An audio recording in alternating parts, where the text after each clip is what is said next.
introduce you to our speaker, Dr. Chris Tilden.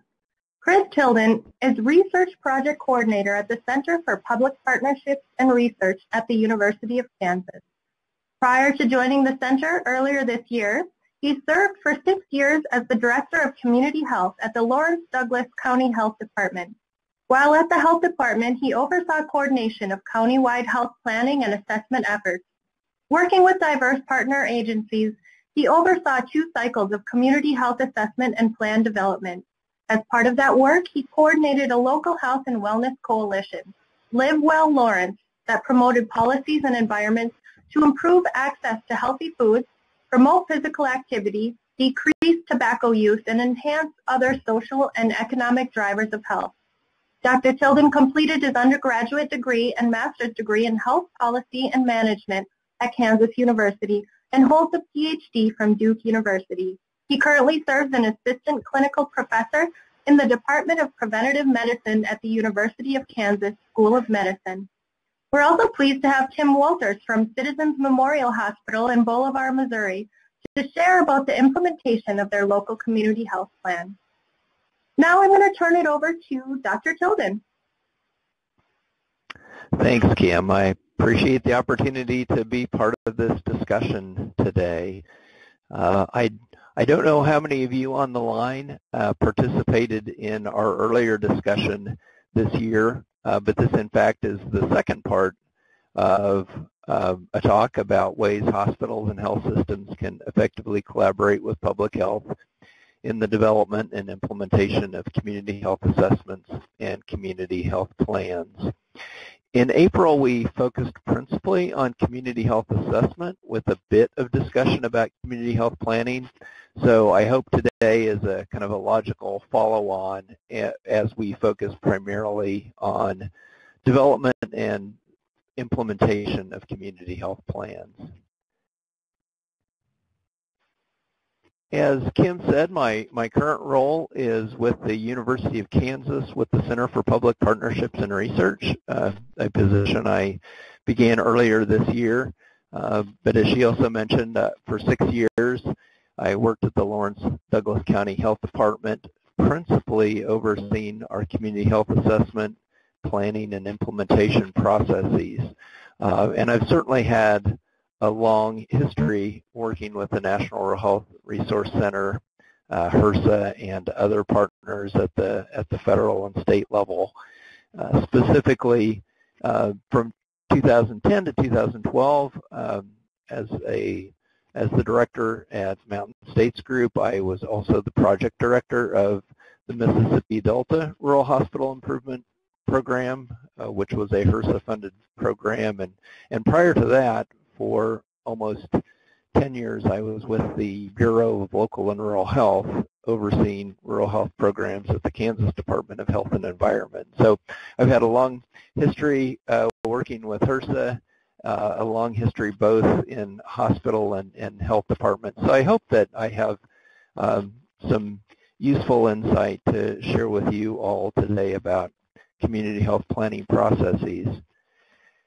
I think it is useful also to talk a little bit about where I currently reside and where over the last 6 years at least most of my work has taken place, because I will refer quite a bit to examples from Douglas County where I have been working. There is considerable rural area and rural population in Douglas County, but it certainly is one of the more populous areas in the state. In fact, the 5th most populous county. Of the 110,000 people that live in Douglas County, close to 90,000 of those reside in the county seat, which is Lawrence. But there are 3 smaller rural communities, Eudora with a population of about 6,000, slightly smaller Baldwin City, and then a very small incorporated community of Lecompton, with about 10% of the county population residing in the unincorporated areas of the county. In Lawrence, there is one hospital, LMH Health, and that facility has about 170 beds. Tim, who will speak a little bit later in Bolivar, certainly represents a somewhat more rural area, also here in the Midwest. So I'm looking forward to having a discussion about kind of some of the similarities and differences with approaches that we have taken. I want to talk for a few minutes today about what I hope we can achieve. I hope by the end of today we'll have provided you with some new insights and knowledge. I want to first talk a little bit about the core elements of community health planning that are required for public health accreditation. I don't know how many of you are aware of public health accreditation. It is far newer than accreditation of hospitals and health systems, but over the last few years, about 250 health departments have been accredited by the National Accrediting Board, which is called Public Health Accreditation Board, PHAB or FAB, as you may hear the acronym. And about 3 of 4 people across the nation now reside in a jurisdiction that is covered by an accredited health department. We'll also spend some time talking about evidence-based approaches to addressing some of the leading causes of disability and disease. Obviously, leading causes of death, disability, disease do vary community to community, but nonetheless, there is a fair amount of consistency across the country. So it does seem worthwhile to talk a bit about some successful approaches that have been taken. Also, increasingly, communities are recognizing that it's really critical to address the upstream drivers of poor health, which are often referred to as the social determinants of health. So I hope we can spend a little bit of time talking about some community-based approaches to some of these causative factors. And again, Tim is going to talk a little bit from the perspective of Citizens Memorial Hospital about some of the approaches that they have taken. I think, from county to county or jurisdiction to jurisdiction, these processes look considerably different, and there's certainly no one approach that works, but looking forward to sharing with you some of the approaches that we have used here locally that I think have led to some positive outcomes. I think when thinking about community health planning, it's worthwhile talking about what the overarching goal of that work ideally should be. I think it's really important communities think about how to look to the overall health outcomes of a defined population. I think one of the shortcomings I've frequently seen in community health planning is a focus principally on the clients served by the organizations that are doing that planning work. So I think it's essential to think about a broad population approach that covers the area that is being served.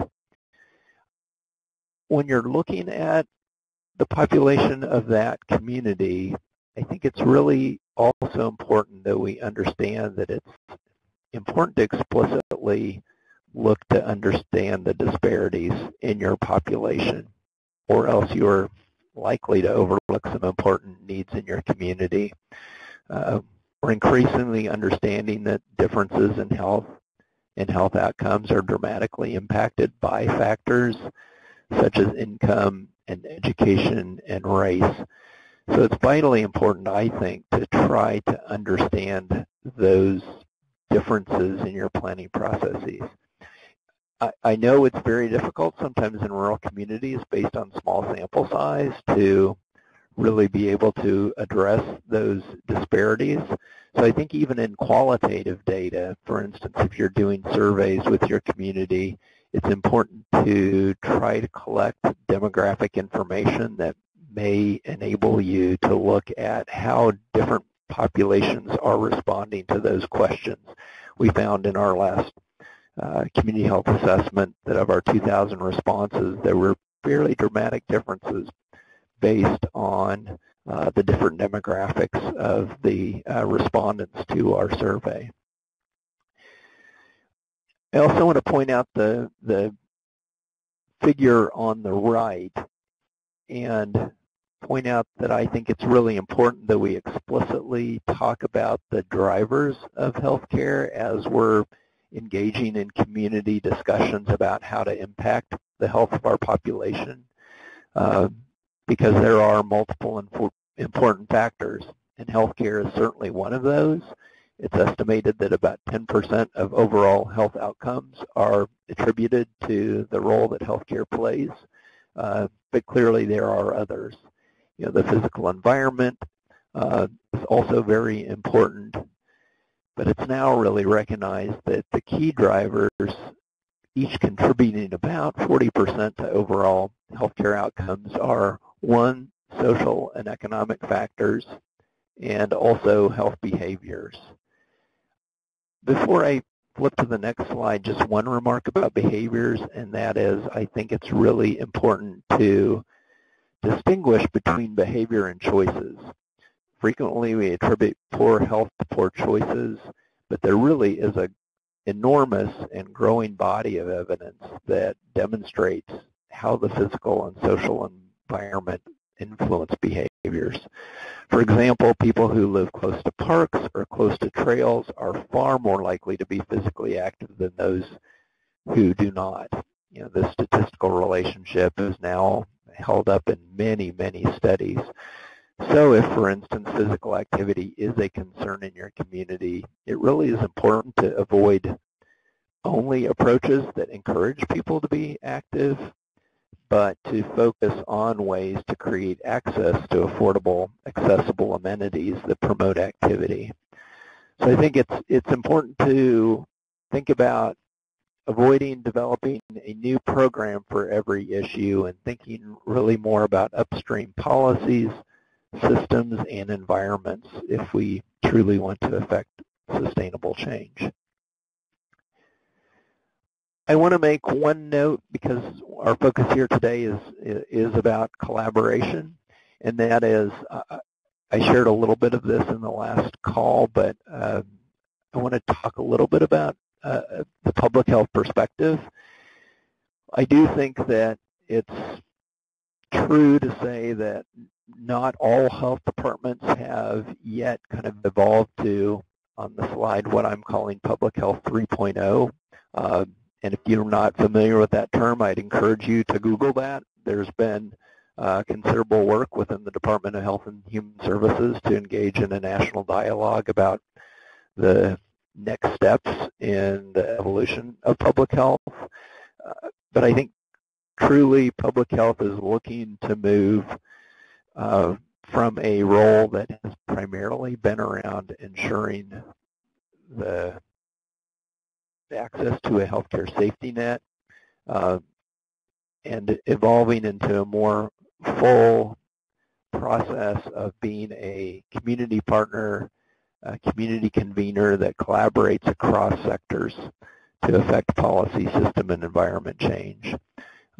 In fact, if you look at the requirements of the Public Health Accreditation Board, they really are focusing on key pieces like quality improvement, planning, including strategic planning, as well as community health planning, the development of partners, and ensuring accountability to external stakeholders. And the table on the right, which says prerequisites to submitting the application, these are actually the prerequisites that FAB requires before a health department can even apply for accreditation. And if you look at this list, it says, one, the health department has to have adopted a community health assessment. Two, the health department has to have adopted a community health improvement plan. And they must also demonstrate that the strategic plan for their organization has been developed and aligns with the community health plan. So community health planning really is at the heart of this kind of evolution of public health, and as such, I think public health is increasingly an important partner to have at the table in this planning process. I did say I think it's important that we talk a little bit about what plans might focus on. I do think it is safe to say that there's a fair amount of consistency across the country in regards to the conditions that are the key contributors to poor health. And if you look at the chart on the left, I don't think it's going to vary substantially from community to community across the country. Clearly, if you look at the leading causes of death, this is leading causes of death in Douglas County over a 5-year period.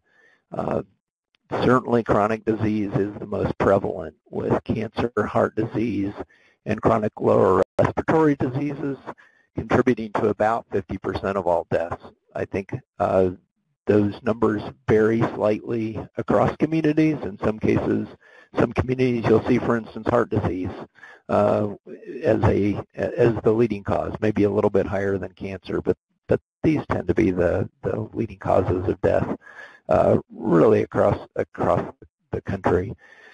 I think a few others are important to point out. As we looked at this chart, it was interesting in Douglas County that a fairly high percentage, 6%, of deaths were attributable to unintentional injuries.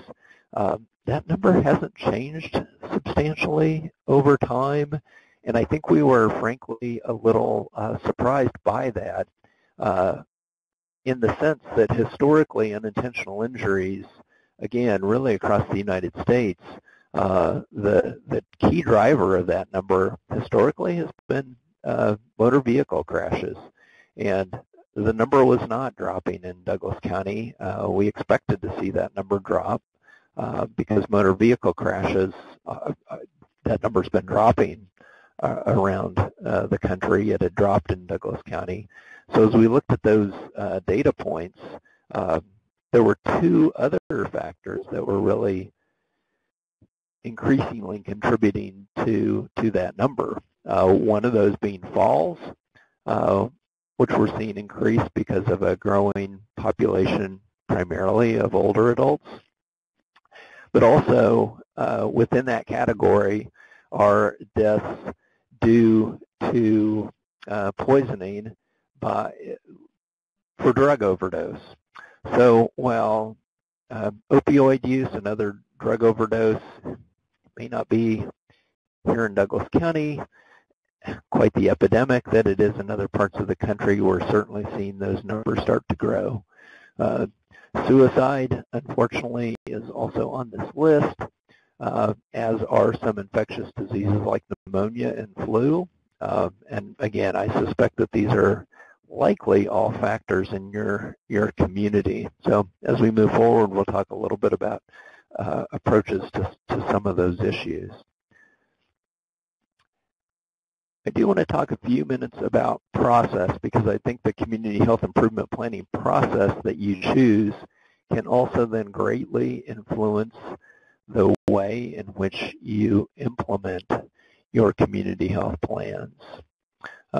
We've discussed the kind of the data-driven approach quite a bit already. I think it hopefully is clear from my remarks that I think good data are key to providing an informed approach to your efforts. I've also focused a bit on that last slide about, or the last bullet about policy, system, and environment change. 2 points I'd like to circle back to that we talked a little bit about in the last session as well, is that I feel in the planning process that multi-sector representation, the focus today is perhaps on public health and health systems, but I think there's a real advantage in planning processes to think about engagement of a broad array of sectors, not only healthcare and public health, but government and education and law enforcement and social services, business, and others. And in addition to that sector representation, I think it's critically important, increasingly important, given the role that disparities play in poor health status, to think about how underserved residents in your community can also be represented in these planning processes. So, I know it's probably impossible to read this slide, and I don't expect you to be able to do that. But what I wanted to point out was that this is, in fact, a listing of representatives of the steering committee for the Community Health Improvement Plan in Douglas County. As you can see, we had what seems to be a bewildering number of 58 members of the steering committee. which included 10 government officials, representatives from many of the sectors that we've already discussed, but also a number of community members kind of serving in an at-large capacity. The way we went around engaging community government officials was to approach formally each jurisdiction. And in Douglas County, that included the 3 municipalities, Baldwin City, Lawrence, and Lecompton, as well as the county, and asking them for representation, both either from elected officials or senior members of staff, but also members at large that they believe would represent their community. And then we also went through a process of reaching out and engaging a number of underrepresented populations in our community, and I'll speak a little bit more to that in the long run. I do see that there's a question about speaking a little bit more to the emphasis of new programs, and I think I'll speak a bit to that as we go through the process, but if I have not addressed that satisfactorily by the end of my remarks, let's certainly double back and speak to that. But I think I'll address that a little bit as we move forward. In fact, my next slide kind of speaks to why it's important to think about kind of the policy system environment rather than specifically focusing on clinical interventions, because we can increase population impact as we think about addressing those socioeconomic factors and as we begin to think about changing the context, i.e. changing the environment that makes default decisions healthy decisions. So I'm quickly going to show a video that if it will play, and if not, I can send a link after our discussion today. This was a way that we kind of framed the discussion in Douglas County around moving towards a focus on policy system and environment change. So I think I'm going to have to. I'm playing the video on my screen, but I don't know that I can share the screen outside of the presentation.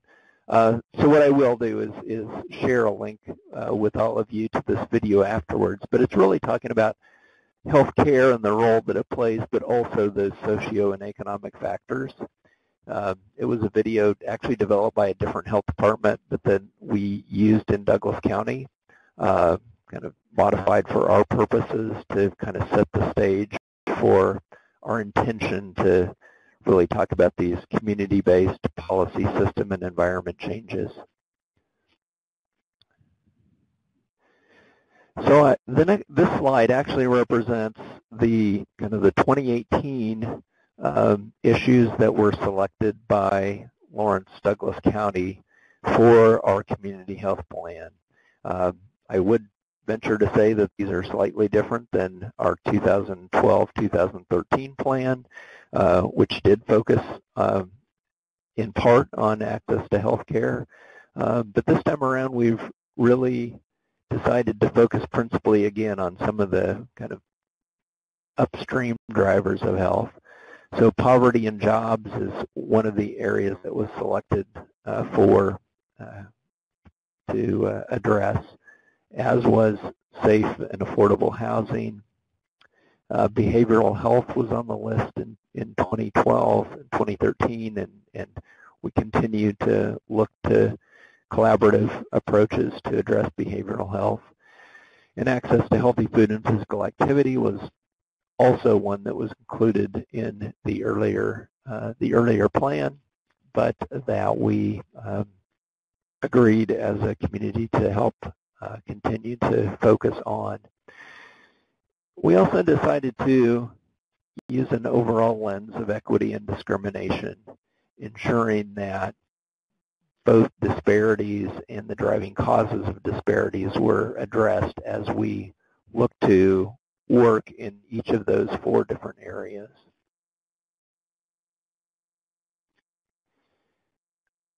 This next slide represents the lead agencies that, as the health plan was being finalized, we looked to identify those community health partners that would be the most logical representatives to lead a collaborative discussion. So there will be steering committees in each of these areas that over the next 5 years look to address these issues within Lawrence and Douglas County. LMH Health is our local hospital, and as you can see from this list, they are the lead agency along with Douglas County in behavioral health.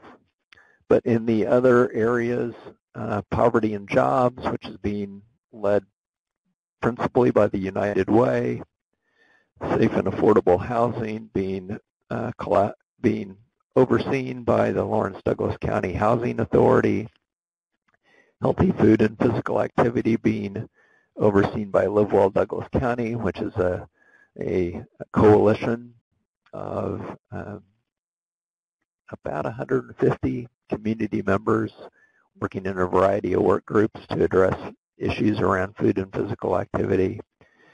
And then that overarching lens of discrimination and equity, the health department is coordinating an effort to work with all of these work groups to assure that equity is built into the implementation processes around each of these 4 topics. And the health department is working with a group of what we have called community coordinators. And those community coordinators, members of the health department, and each of the lead agencies are also participating in an oversight committee, and that oversight committee is providing guidance and structure and input to each of the plan issue areas. The community coordinators are those individuals that I mentioned earlier that are representatives of underserved populations within Douglas County. The health department worked with a local social justice organization called the Sunrise Project. The Sunrise Project recruited 7 members of the community, primarily representing low-income and people of color. Those individuals went through leadership training facilitated by the Sunrise Project, were included in the steering committee for the community health plan, and are now part of this oversight committee that is providing guidance to each of the 4 issue area groups as they develop their plan. We thought that that was really critical, that the underserved perspectives and underserved voices are represented, and they have brought an awful lot of value to the process. So, I want to speak a little bit more specifically to the role of LMH Health, the hospital, as they begin implementation of this most recent community health plan. As I mentioned, the hospital is a co-lead agency with the county in behavioral health. I think over time, the goal is to move that facilitation more from the hospital towards the county and a focus on prevention. But right now there is a considerable amount of discussion about how we provide quality crisis intervention services. So as a beginning step in this process, the hospital has implemented a mental health crisis team. There is a funded coordinator for that, with some of the funding coming from the county. And that coordinator, other staff in the hospital, and also other agencies in the community working on behavioral health have formed a team that is looking at ways to coordinate case management, looking at follow-up between the hospital, when a patient presents at the emergency room for behavioral health issues, that team, that hospital staff team is meeting on an ongoing basis with other partners in the community to look at cases, discuss those cases, look for opportunities for improvement and collaboration and streamlining and providing better coordinated care among those agencies. The hospital is also involved in work around poverty and jobs and safe and affordable housing. They are integrally involved in the community-based steering committee that is overseeing that work, but they are not the lead agency. Specifically around housing, one of the important efforts is collaborative efforts between the local housing authority and our community health center to build transitional and supportive housing. And I know the overhead schematic is small here, but voters in Douglas County have just approved the development of a Douglas County Crisis Center, and it is hoped that funding can be found so that this crisis center provides for immediate crisis intervention, but that there is also transitional housing that's built into the campus and even some long-term supportive housing that will be there for individuals who suffer from chronic mental illness and are also struggling with housing issues. The hospital is very involved in efforts around healthy food and physical activity. They are not, within the context of the community health plan, really charged with any specific role, but I think it's safe to say that, like many other organizations, they are playing an active role in making changes within their organization to support healthy eating and active living. They've made extensive changes to food service. They are using no prepackaged ingredients at our hospital now. They are literally starting from scratch, and all foods are prepared fresh daily in the food service at the hospital. They've been very involved in supporting community-supported agriculture, where local farms sell directly to employees of businesses around the community, the hospital being one of the sites. They have a very active workplace wellness program. They've been very active in promoting active transit to work, promoting use of transit, promoting bicycling among their staff. And in the local community surrounding the hospital, they've been very involved in discussions around safe routes with the local elementary school and other area businesses. And there is part of what we affectionately refer to as the Lawrence Loop, part of our trail system. And part of that trail system now runs very near the hospital, and they've been very involved in local efforts to support that.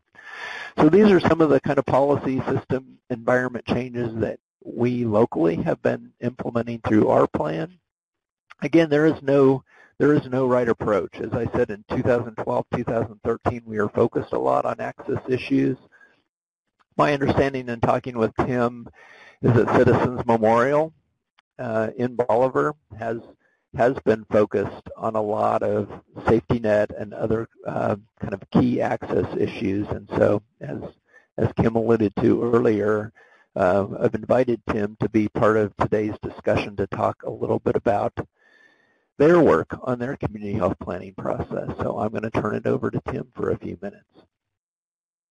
Thank you very much, Chris. Appreciate that. Interesting to hear what's going on in Douglas County, and I think we probably have some of the same types of issues going on in our service area, although at a different scale, and probably you mentioned something about every county is a little bit different. Even within our service area, we see lots of differences with different needs among our different counties.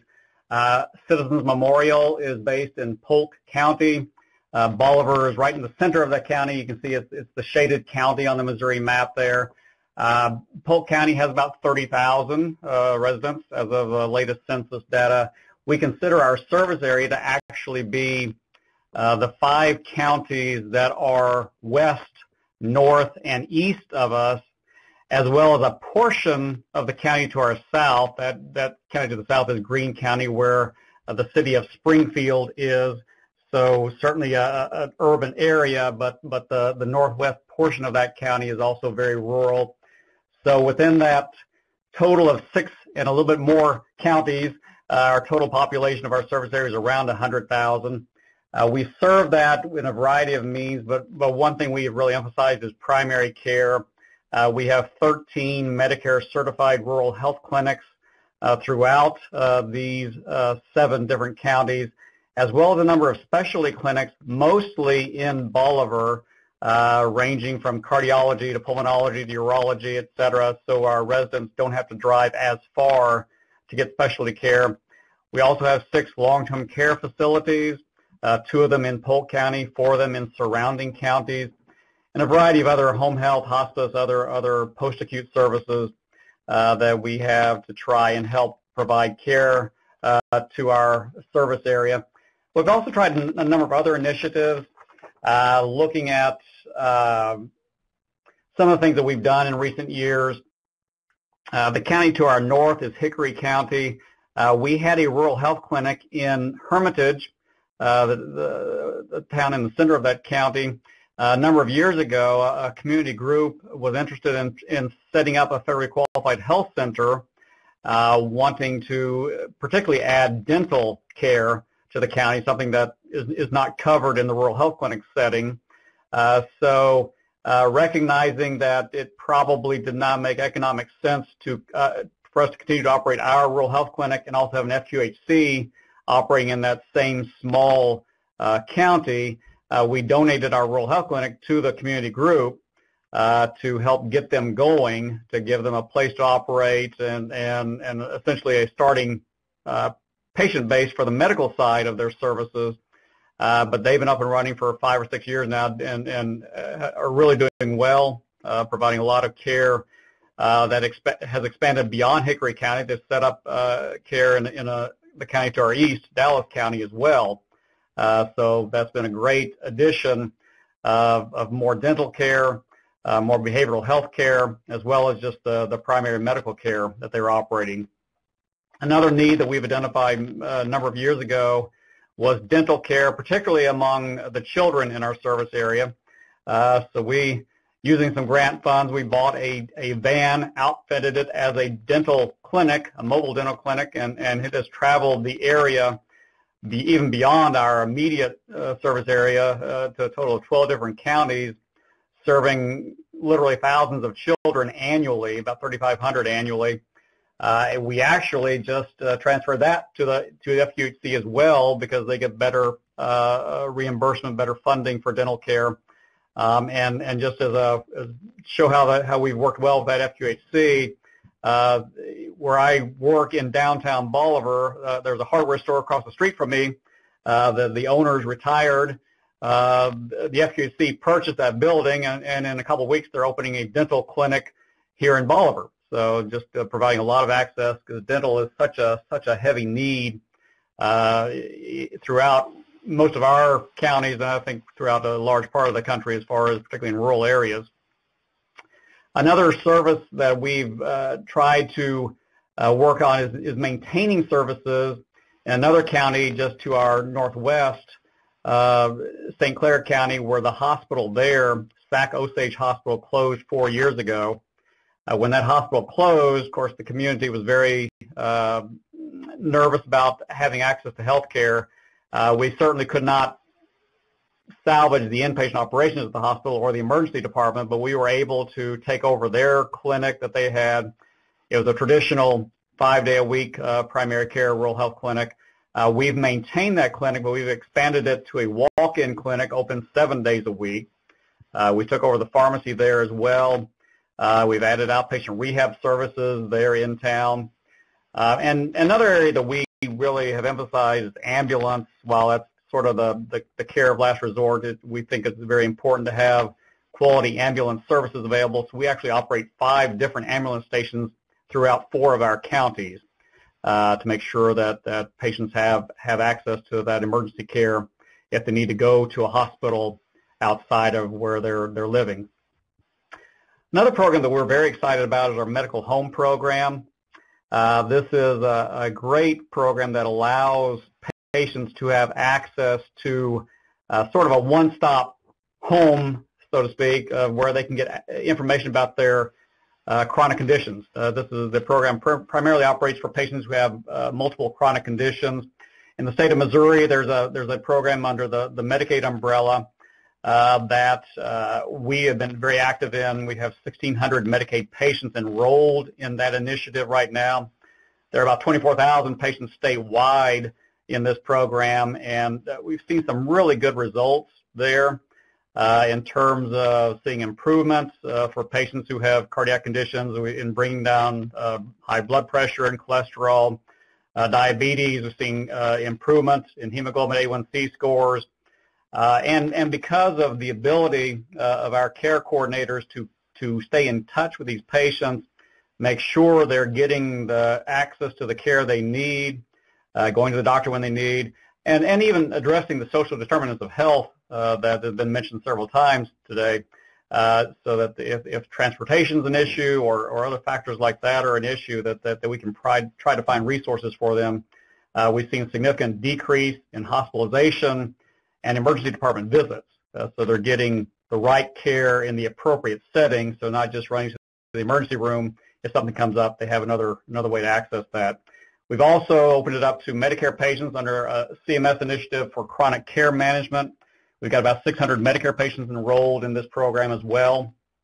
So again, they've got access to care and get information on their, whatever the case may be as far as high blood pressure, things like that. So it's been a great program to try and keep patients at home and provide them access to care so that they're not going to the emergency room unnecessarily. Telemedicine is another area that we've been working on, working with local schools to supplement the school nurse programs, have access to telemedicine there. With our long-term care facilities, we use that.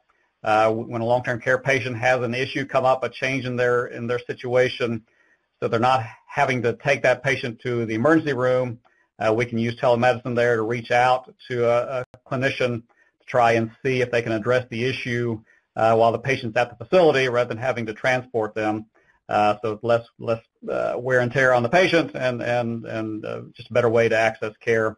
And mental health, of course, is a need everywhere. We have a number of mental health practitioners, but yeah, we use telehealth to try and even stretch that further. So we don't have practitioners in every one of our clinics, but if something's coming up in one clinic, sometimes we can access a practitioner who's in another clinic nearby. That if there's need for a psychologist, for example. So we've just tried to find ways to stretch the resources we have and reach out to our large geography that we're covering among our 6 counties to try and provide care close to home and keeping patients well as best we can. And with that, I'm happy to answer questions. I'll turn it back over to you, Chris. All right, thanks, Tim.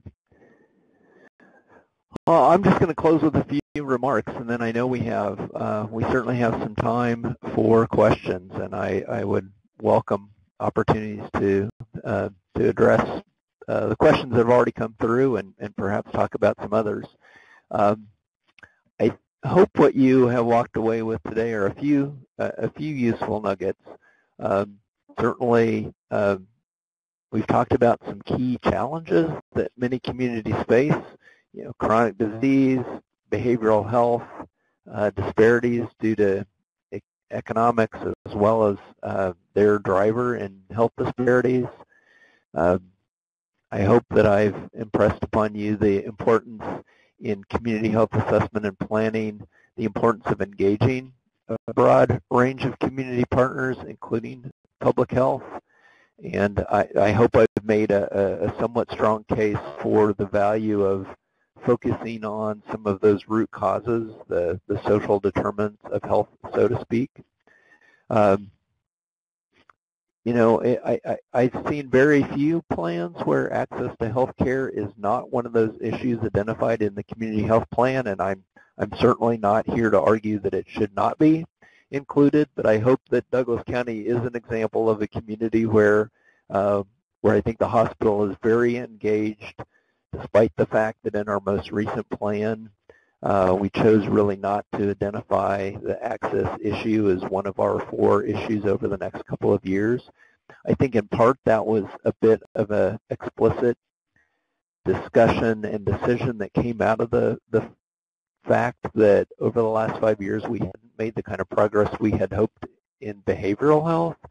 And so as we were talking about what can collaborative approaches look like to address clinical issues, I think there was a bit of an explicit discussion and decision made by partners that the behavioral health focus, which certainly has an important clinical aspect to it, would be the way that we would focus our efforts. And I think it's also, by focusing on root causes, certainly that provides an opportunity to engage new players in community health planning and the implementation process. I think that potentially can lessen the responsibility of the hospital as a driver of implementation, and I guess that could be seen either as a negative or a positive. I think in the case of LMH Health, I think they recognize that there are a lot of key players that are engaged in this process, and I think if you were to talk to the hospital CEO and other senior leaders, I think they would say they're a bit relieved that they don't feel like they have a primary role in each and every one of the areas of focus, which allows them to really focus on those areas where they think they need to spend the greatest amount of time and attention. So with that, I'll try to address a couple of questions that have come through, and then if there are others, be delighted to try to address those as well. One of the earlier questions was about the de-emphasis on programs, and I know that's really, really difficult. Communities love to develop new programs, and I think oftentimes that is a focus. I think one way to address that is to look at implementation of initiatives that may have a programmatic focus but also have a broader focus as well. One that I would point out as an example in Douglas County was that we did not have a Safe Routes to School program. And so 5 years ago, as part of the physical activity implementation of the community health plan, we decided to develop Safe Routes to School.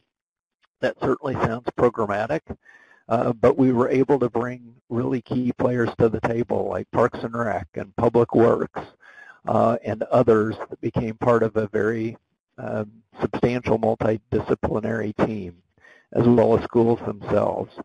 So as we've developed the Safe Routes to School program, if you look at a number of schools, they have made significant changes to their policies about how parents pick up and drop off kids, which in part has created better safety around schools, and in some cases has encouraged parents to think about having their kids walk and bike to school.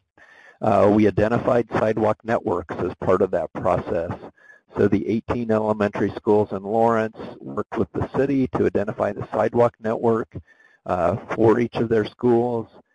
That has enabled the city to apply for substantial grant funding through the Kansas Department of Transportation and have made significant investments in improving the sidewalk infrastructure along the Safe Routes to School network. That's really important because those schools, the identified roadways that service the Safe Routes to School network comprises 51 miles of local roadways in our community. So those tangible improvements in the sidewalk network, which has included replacement of sidewalks, filling of sidewalk gaps, creation in many cases of better crossings near schools, all of those have been accomplished. In terms of education of kids, a programmatic aspect of this was that we worked with the local school district and in fact through grants bought a couple of fleets of bicycles that are housed in trailers that move from school to school. We see that as a sustainable process in the sense that the team involved went to the Board of Education and said, we will work with you to develop the grants, to secure funding, to purchase the fleets. The Board of Education, in turn, really took on a responsibility to ensure maintenance of those fleets. So we have elementary kids receiving bike safety education in each one of our schools. So we've seen an improvement in infrastructure. We've seen an improvement in walking and biking rates across the community, part of which has been done through programmatic initiatives, but certainly some of it focusing on environment. Kelly had a question about the organization providing management and coordination for LiveWell Douglas County. Is it a public health employee? I think the short answer to that is yes. The public health agency does have staff that help provide the coordination for that local coalition, but there are several other agencies in the community that are also very involved. There is a center at Kansas University, not the center where I am, but a center called the Center for Community Health and Development, and they also provide key coordinating support, particularly around the data piece, the evaluation of the network's work.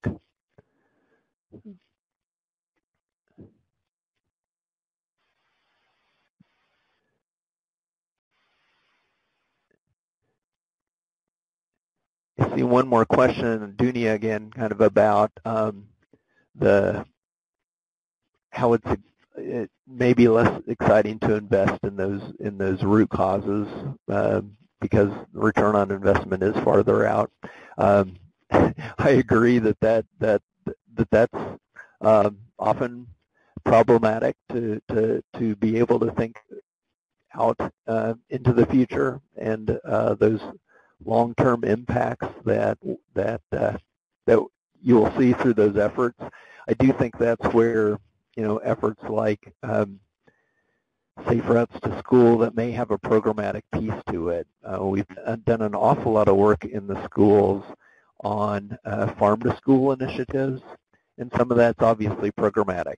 There's been a fair amount of work, for instance, to develop school gardens that can be used to provide education to students. But as part of that, the school districts also looked at ways that they could integrate more fresh fruits, vegetables, and local produce into their meals. And so staff worked with the school district to actually implement policies to change their buying practices, and developed processes and procedures, and then developed a process for outreach to local farms to educate them about the buying processes of the school. And in 5 years, the school district here in Lawrence went from essentially purchasing very, very little local produce or local food products to last year, I think, purchasing almost 30 tons of local produce from 7 area farms. And the local school district in Lawrence is now working with the district in Baldwin City and Eudora, 2 of our smaller rural communities.